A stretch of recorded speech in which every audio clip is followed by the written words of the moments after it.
जय भोलेनाथ। भोलेनाथ की कृपा सदा आप और आपके परिवारजनों पर बनी रहे।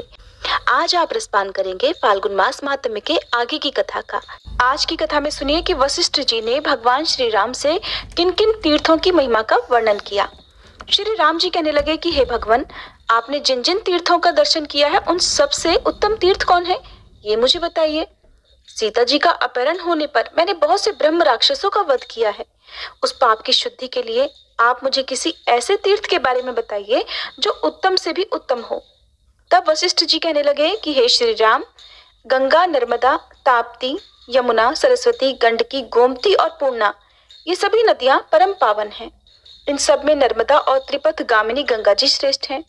हे रघुनंदन, श्री गंगा जी दर्शन मात्र से ही सभी पापों को जला देती हैं। कलयुग में नर्मदा का दर्शन करने से 100 जन्मों के, पास जाने से 300 जन्मों के और जल में स्नान करने से 1000 जन्मों के पापों का नाश हो जाता है।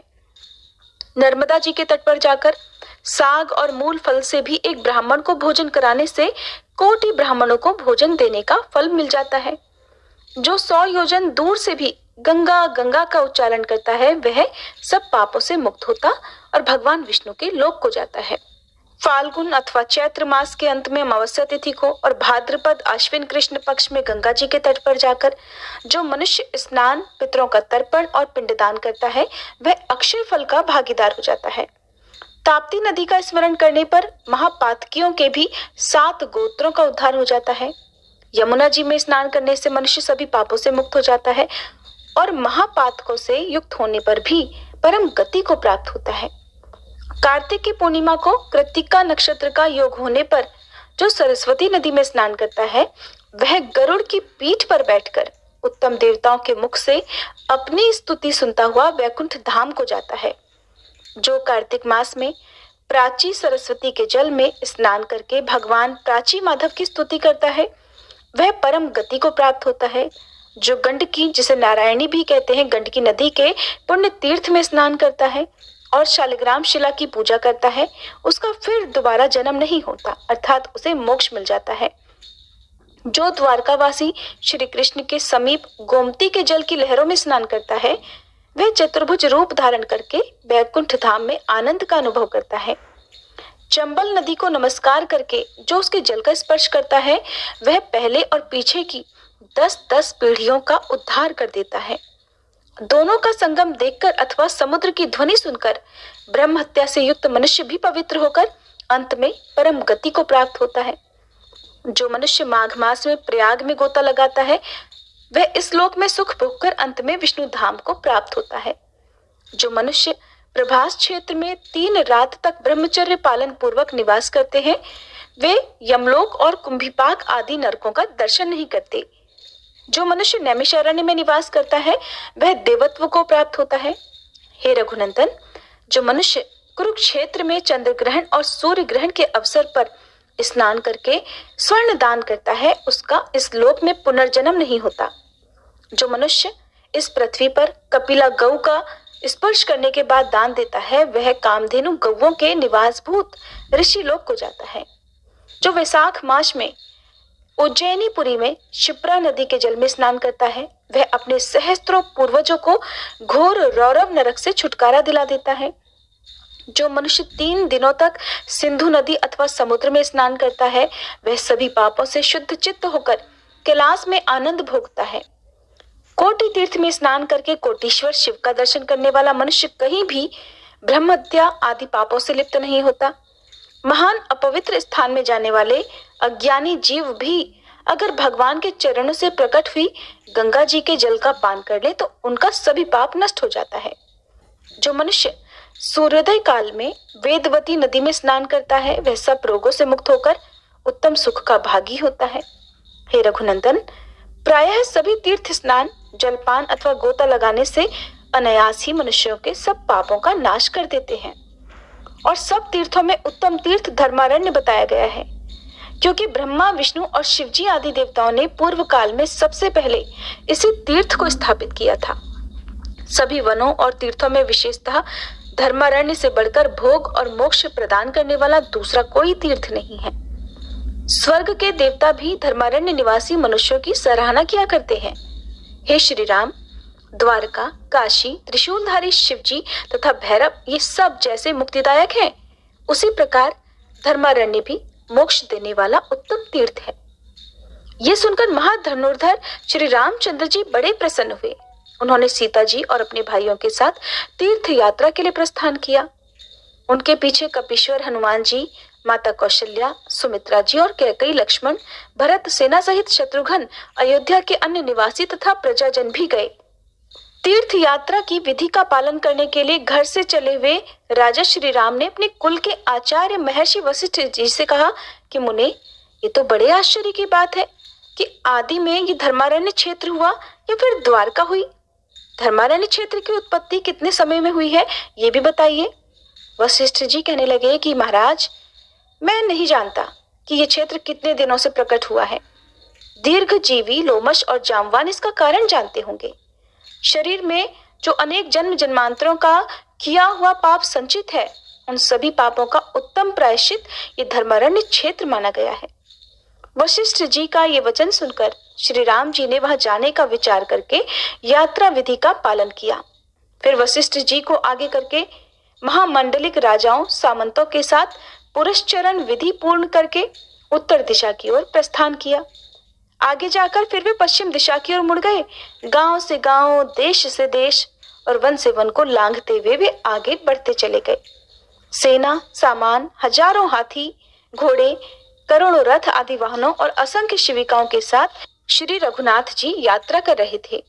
वे हाथी पर बैठकर तरह तरह से मैत्री भाव दिखाने वाले विभिन्न देशों को देखते हुए जा रहे थे। उनके ऊपर श्वेत छत्र तना हुआ था और उनके पीछे के भाग में सुंदर चवर डुलाया जा रहा था। 10वें दिन श्री राम जी परम उत्तम धर्मारण्य क्षेत्र में पहुंच गए।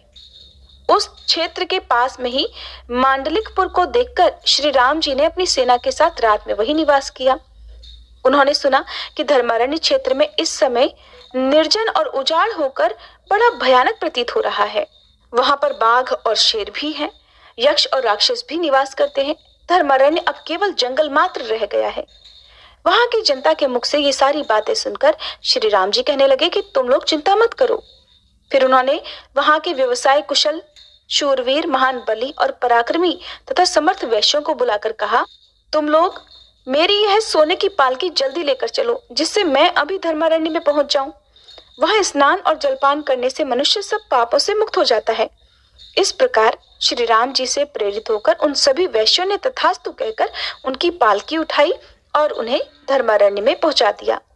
सेना सहित श्री राम जी ने जब उस क्षेत्र में प्रवेश किया, तब हर वाहन की गति मंद हो गई, बाजों की आवाज भी कम हो गई, हाथी मंद गति से चलने लगे, घोड़े भी धीमे धीमे चलने लगे।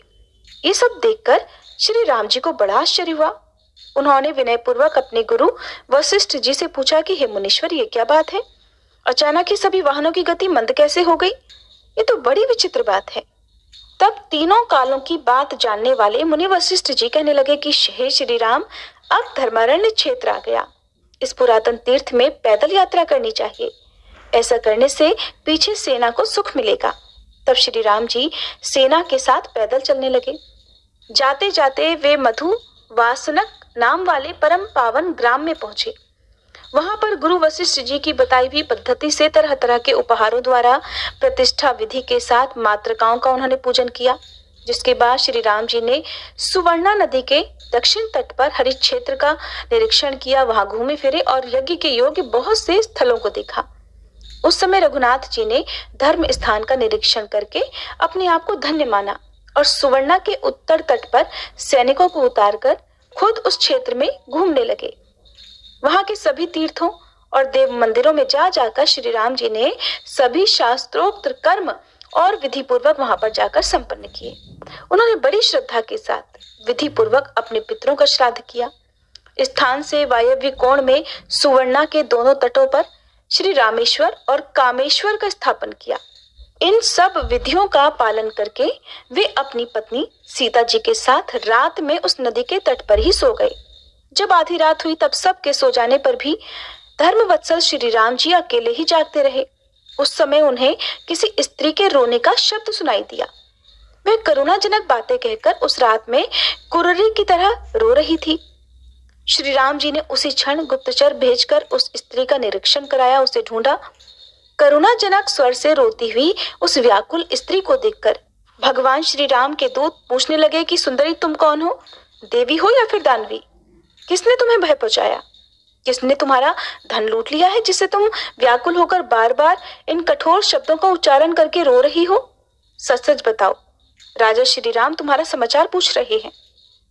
तब वह स्त्री कहने लगी कि दूतों, अपने स्वामी को ही मेरे पास भेज दो, जिससे मैं अपने मानसिक दुखों को उनसे कह सकूं और शांति मिले। बहुत अच्छा कहकर दूत वहां से लौट गए।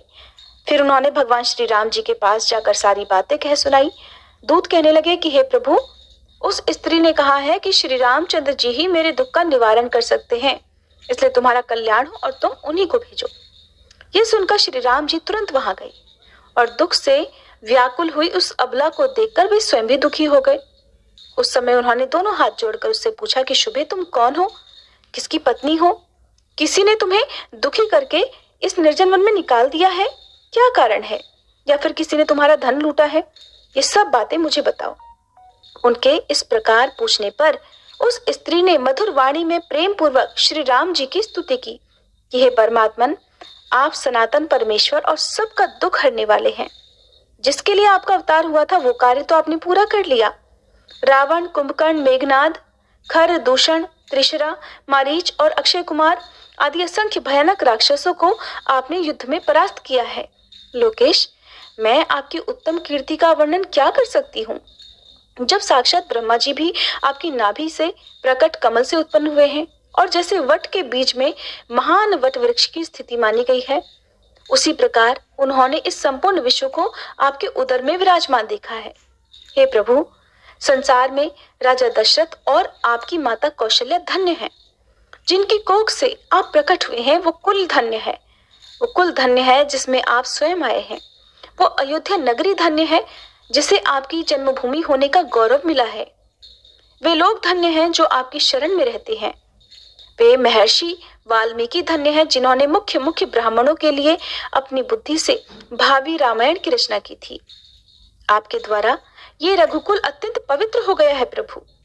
लोक में जो साधारण राजा होता है उसे भी सब लोग भगवान विष्णु का अंश समझते हैं, परंतु आप तो अपने रमणीय गुणों से सुशोभित स्वयं ही साक्षात विष्णु हैं।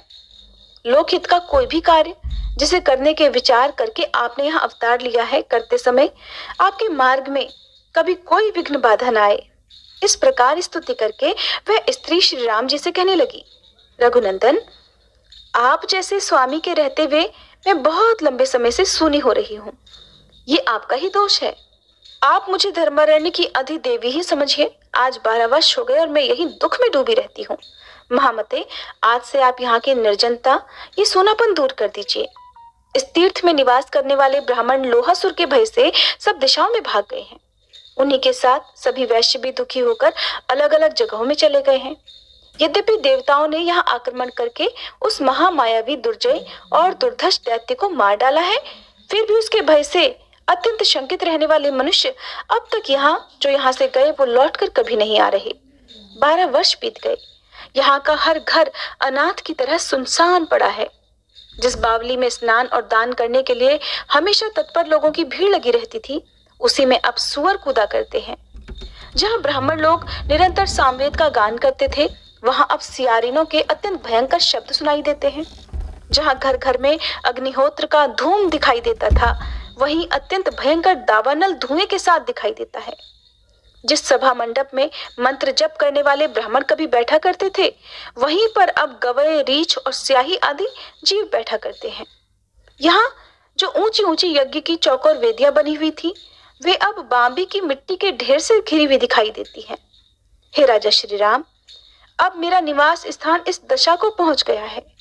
यहाँ से जो भी ब्राह्मण चले गए थे, मुझे इसका बहुत भारी दुख है। हे राजन, हे प्रभु, अब मुझे संकटपूर्ण अवस्था से आप उबार लीजिए। तब भगवान श्री राम जी बोले कि आपके ब्राह्मण चारों दिशाओं में चले गए हैं। मैं न तो उनकी संख्या जानता हूँ, न ही उनके नाम गोत्र से मेरा परिचय है। इसलिए उनकी जाति और गोत्र के विषय में आप यथार्थ रूप से मुझे बताइए, जिससे मैं उन सबको यहाँ लाकर अपने अपने स्थान पर बसा सकूं। तब श्री माता कहने लगी कि हे राजन, ब्रह्मा, विष्णु और शिवजी ने जिन्हें यहाँ स्थापित किया था, वे वेदों के पारंगत विद्वान ब्राह्मण 18,000 की संख्या में यहाँ पर रहा करते थे। तीनों वेदों की विद्या में उनकी बड़ी ख्याति है। वे प्रतिष्ठित ब्राह्मण 64 गोत्रों के हैं। उनके साथ 36,000 वैश्य थे, जो धर्मपरायण, सदाचारी और ब्राह्मणों की सेवा में सदा लीन रहा करते थे।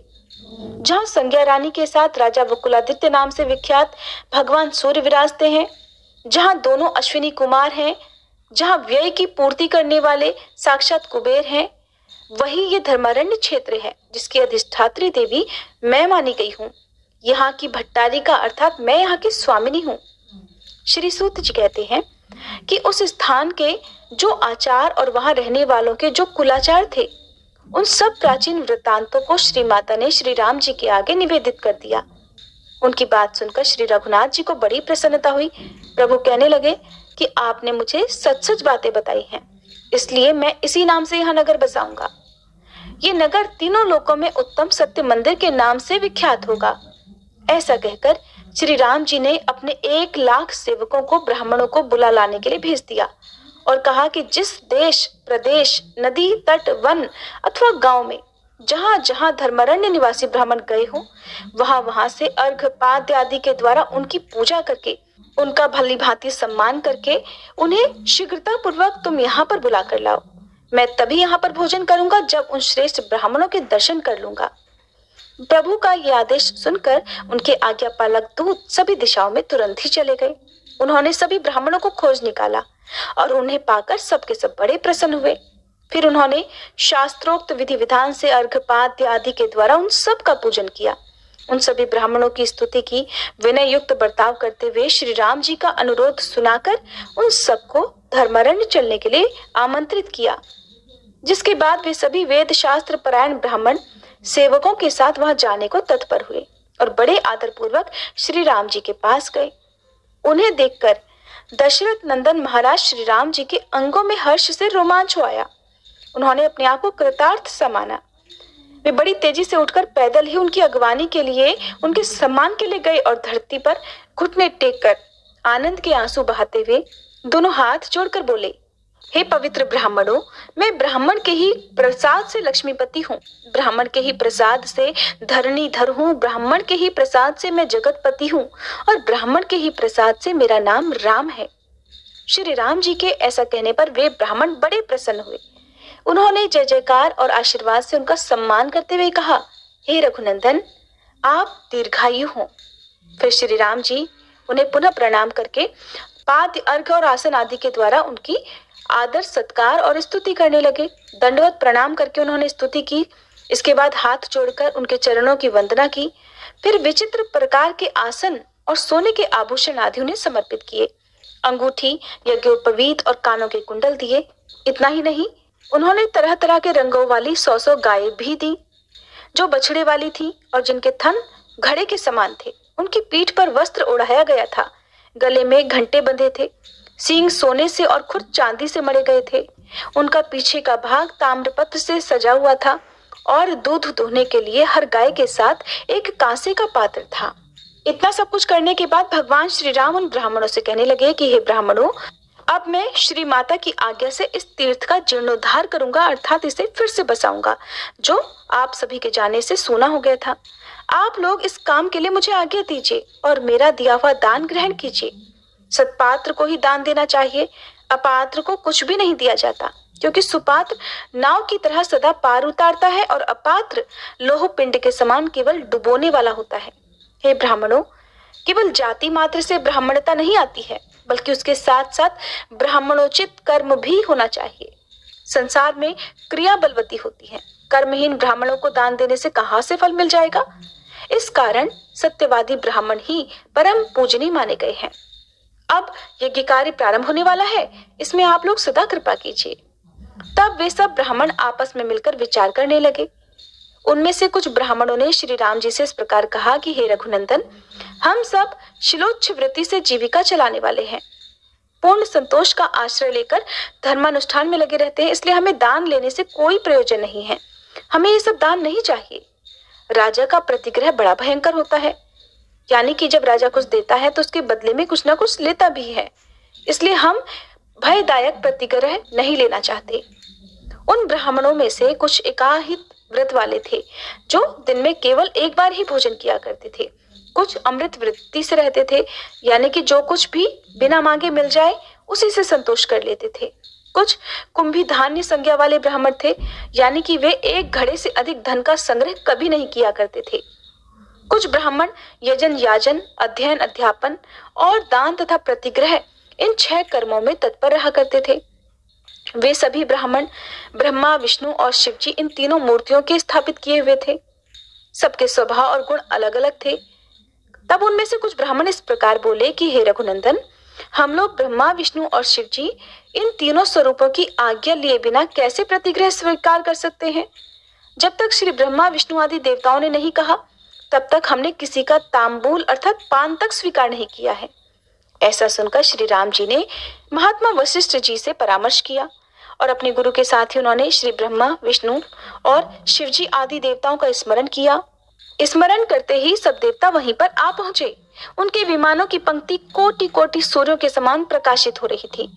श्री राम जी ने बड़ी प्रसन्नता के साथ उन सब का यथायोग्य पूजन किया और सारा वृतांत सुनाते हुए कहा, मैं इस क्षेत्र की अधिदेवी के कहने से यही धर्मारण्य हरि क्षेत्र में धर्मकूप के समीप जीर्णोद्धार करना चाहता हूँ प्रभु। इसके बाद वे सब ब्राह्मण तीनों मूर्तियों को प्रणाम करके प्रसन्नता से भर गए। उनका मनोरथ सफल हो गया। उन्होंने अर्घ पाद्य आदि की विधि से श्रद्धा पूर्वक उनका पूजन किया। वे तीनों देवता ब्रह्मा, विष्णु और शिव जी क्षण भर विश्राम करके विनय पूर्वक हाथ जोड़े खड़े हुए भगवान श्री राम जी से बोले, सूर्यवंश विभूषण हे श्री राम, आपने देवद्रोही रावण आदि राक्षसों का जो संहार किया है, इससे हम लोग बहुत प्रसन्न हैं। आप इस महास्थान का उद्धार कीजिए और महान सुयश प्राप्त कीजिए। तब उन देवताओं की आज्ञा पाकर दशरथ नंदन श्री राम जी बहुत प्रसन्न हुए और ब्रह्मा आदि देवताओं के समीप जीर्णोद्धार का कार्य प्रारंभ कर दिया। इससे पहले उन्होंने महान पर्वत के समान सुंदर और विशाल वेदी बनवाई और उसके ऊपर तरह तरह के सुंदर ब्रह्मशाला, गृहशाला और बाह्यशाला आदि का निर्माण कराया। उन शालाओं में यथास्थान खजाना और घर के काम में आने वाली आवश्यक उपयोगी वस्तुओं का संग्रह किया गया। कोटि कोटि स्वर्ण मुद्राओं और रस तथा वस्त्र आदि से वे शालाएं भर गईं। उनमें धन, धान्य, समृद्धि और सभी प्रकार के धातुओं का भी संग्रह कर लिया गया। ये सब करके भगवान श्री राम जी ने ब्राह्मणों को दान दिया। उन्होंने एक एक ब्राह्मण के लिए 10-10 दूध देने वाली गौवें दी। उन्होंने वेद वेत्ता ब्राह्मणों के लिए 4004 गांव दिए। ब्रह्मा, विष्णु और शिव जी इन तीनों देवताओं ने उन्हें स्थापित किया था, इसलिए संसार में त्रिविद्य नाम से उनकी ख्याति हुई। इस प्रकार ब्राह्मणों को वह परम अद्भुत दान दिया। मंडलों में जो उत्तम शूद्र वैश्य वृत्ति से जीविका चला रहे थे, उनकी संख्या 1.25 लाख थी। वे सब श्री राम जी की आज्ञा का पालन करने वाले थे और मांडलिक कहलाते थे। उन सबको श्री राम जी ने ब्राह्मणों की सेवा में नियुक्त कर दिया। श्री राम जी ने 2 चवर और खड्ग दिए। प्रतिष्ठा विधि के साथ अपने कुल के स्वामी भगवान सूर्य को स्थापित किया। 4 वेदों से युक्त ब्रह्मा जी की स्थापना की गई। महाशक्ति श्री माता और श्री हरि को भी स्थापित किया। विघ्नों का नाश करने के लिए दक्षिण द्वार पर उन्होंने गणेश जी और अन्य देवताओं की स्थापना की।